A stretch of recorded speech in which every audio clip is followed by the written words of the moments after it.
ngayong Halloween special ng Resibo.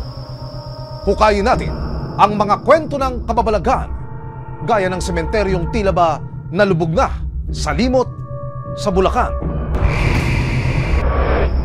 At sa Samar naman, sundan natin ang mga bakas ng isang kahindik-hindik na pangyayari.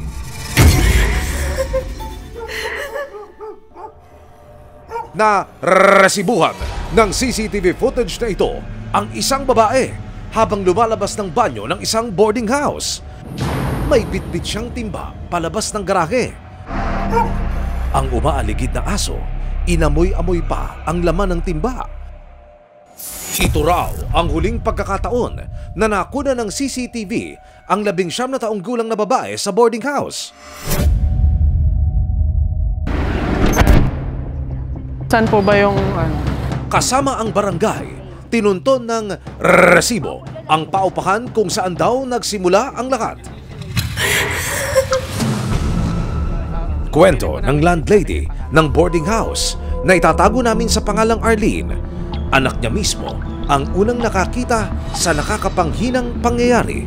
Yung anak ko, 7 years old, umihi dyan, tapos tinawag niya ako. Pumunta ko doon. Tapos yung balahibo ko, tumindig.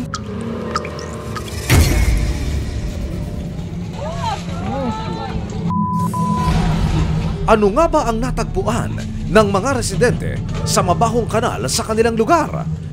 Ay, hiwa. Abangan ang buong kwento sa Resibo ngayong linggo